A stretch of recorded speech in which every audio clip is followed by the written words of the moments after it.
নামাজ পড়ার সময় ইমামের পিছনে মুক্তাদিগণ সূরা ফাতিহা পড়বে কিনা, এটা ওলামাদেরকে মাসালা জিজ্ঞাসা করে নিয়ে না, ওলামাদেরকে মাসালা জিজ্ঞাসা করে নিয়ে না। আর কত হাত উপরে না নিচে, আমিন জোরে না আসতে, আর কতদিন চলবে? হ্যাঁ, এই চলতেছে ডেলি। ফিলিস্তিনের শিশুরা না খায়া মরতেছে, গুলির উপর গুলি চলতেছে একের পরে এক। এই খবর আমরা কেউ নেই না, সারাক্ষণ আছি কি খবর নেই। আহারে আল্লাহ, মানুষ প্রতিদিন হুজুর একের পরে এক অমুসলমান হইতেছে, খ্রিস্টান বানাইতেছে। এগুলা নিয়ে আমাদের ফিকির করা দরকার ভাইও। আর কত?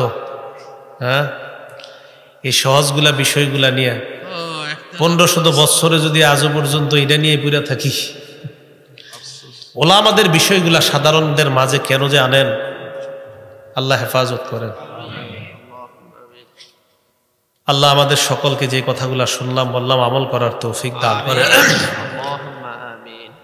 ইমাম সাহেব যে কেরাত পড়ে এটাই মুক্তাদির কেরাত। বলেন ইমামের কেরাত, মুক্তাদির কেরাত। ইমামের কেরাত, মুক্তাদির কেরাত, বাস এটাই কথা। ইমাম সাহেব দাঁড়ায়, ফাকিরাআতুল ইমামি লাহু কিরাআহ।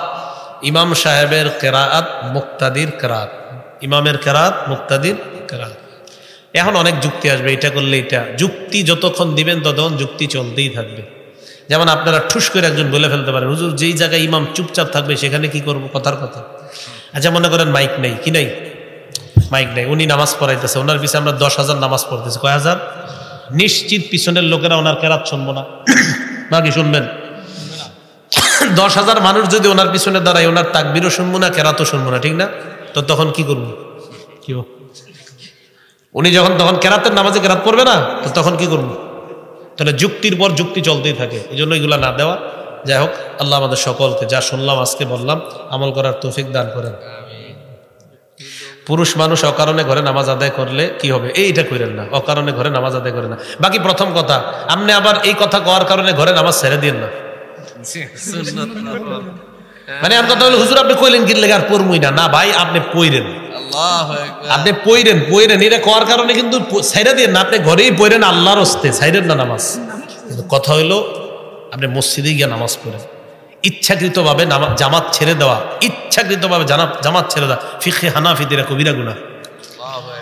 এই জন্য আপনি ইচ্ছাকৃতভাবে জামাত ছেড়ে দিয়ে না। বাকি আমি এটা বলার কারণে এই মানসিকতা যেন না হয়, তোর কয়ে গেছেন কালকে তার ঘরেও পড়বো না, ভাইও আপনি ঘরে পড়েন, তবু আপনি ছাইরেন না নামাজ, আপনি ঘরেই পড়েন। প্রথম কথা আপনি মসজিদে যান।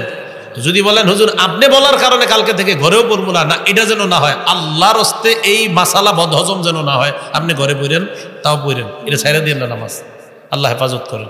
আমিন। আল্লাহুম্মা সাল্লি আলা মুহাম্মাদি ওয়া আলা আলি মুহাম্মাদ কামা সাল্লাইতা আলা ইব্রাহিম ওয়া আলা আলি